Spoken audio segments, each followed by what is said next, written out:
Four in your corner, continuing to give you breaking news tonight and giving you a look at the streets of Oakland, California tonight. Protesters have been out there for the second night in a row now, and more than 40 people were arrested last night. As many as 500 people gathered then. Tonight, the crowd seemed larger, and you can see what's happening here. Some of the officers are stopping the protesters from moving into the next section of the city they want to go to. This happened last night as well. Some of the protesters were chanting justice for Michael Brown after that grand jury decision was announced. They tried to get onto Highway 880, which is a big deal. Traffic's brutal in this part of San Francisco and the Bay Area in general, and they were blocked by police then, once again being blocked by police tonight and being kept out of some areas of the city. But overall, it appears to be a peaceful protest. And obviously, this is all in reaction to the grand jury's decision last night not to indict Officer Darren Wilson in that shooting of Michael Brown. You know, I'm looking right now at the Twitter page of St. Louis County Police Department in Ferguson. This, like Patrick said, looks peaceful. Things, it sounds like, on the Twitter page are erupting as we speak right now. Just 6 minutes ago, they were posting another police car was set on fire. And if you go and look at their tweets, they're talking about how what they've seen, 61 people arrested overnight, 21 fires set so far. They say this is actually much worse than what they dealt with in August. But again, looking live right now in Oakland, California, you can see people spreading out there in the streets. We'll continue to follow these protests here in Oakland. Of course, we're monitoring the situation in Ferguson across the country as people are demonstrating. We'll bring you the very latest as soon as we have some more live pictures for you. We should mention there were some fires on the streets of Oakland last night as well. It was mostly trash, though, but they did ransack some shelves inside some stores and break some glass as well. More now on the Missouri police officer. Everybody wants to hear from the Ferguson officer who shot and killed Michael Brown more than 3 months ago. He gets to about 8 to 10 feet, and as he does that, he kind of starts to lean forward like he's going to tackle me. And I looked down my barrel of my gun, and I fired, and what I saw was his head, and that's where it went.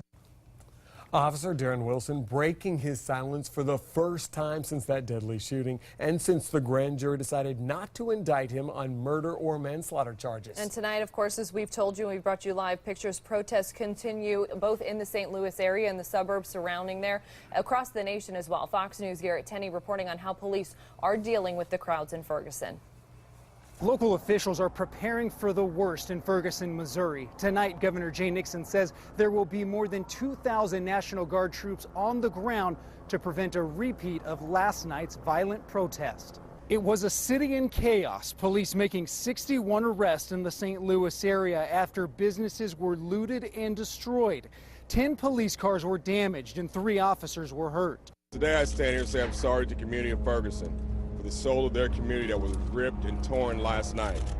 And that cannot happen. That was not fair to this community or this nation. The protesters were angry a grand jury chose not to indict Officer Darren Wilson in the shooting death of 18-year-old Michael Brown. Brown supporters say the teen had his hands up and surrendered when he was shot. But Wilson tells ABC News that Brown hit him and then put his hand on the top of the officer's gun. I can feel his hand trying to come over my hand and get inside the trigger guard and try and shoot me with my own gun. And that's when I pulled the trigger for the first time. Speaking in Chicago, President Obama condemned last night's destructive behavior, but told peaceful protesters that the conversation sparked by Michael Brown's death could still lead to positive reform. Take the long-term, hard but lasting route of working with me. President Obama says he has asked Attorney General Eric Holder to set up regional meetings designed to build trust between police and other community members. In Ferguson, Missouri, I'm Garrett Tenney, Fox News. All right, and we definitely want to hear from you now that you've heard from Officer Wilson. What do you think about what he has to say? You can call us right now, 239-206-FOX4, or email us at news@fox4now.com. Since last night, protests have been popping up all over the country. We showed you the one in Oakland, California. Many people taking to the streets in other cities to voice their frustration over the grand jury's decision not to indict Officer Wilson.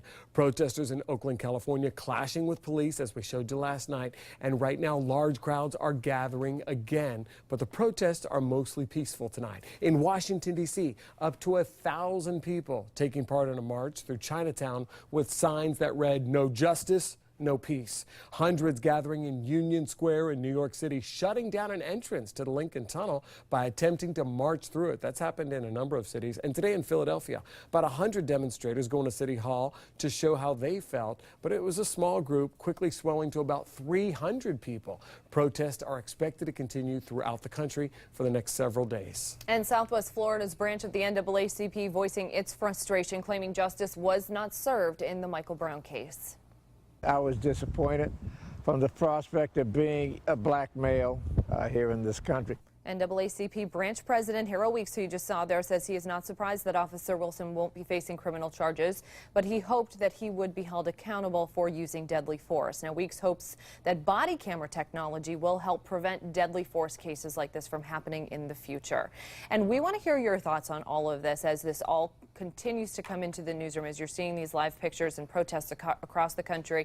You've had, 24 hours now to kind of digest the grand jury deciding not to indict Officer Darren Wilson, and we have heard from him again for the first time tonight saying that his conscience is clear, and he has said definitively that Michael Brown's hands, out of his mouth, he said his hands were not raised when I shot him. So we want your thoughts on all of this. Call us. The number's 206-FOX-4, or you can email us. It's news@fox4now.com.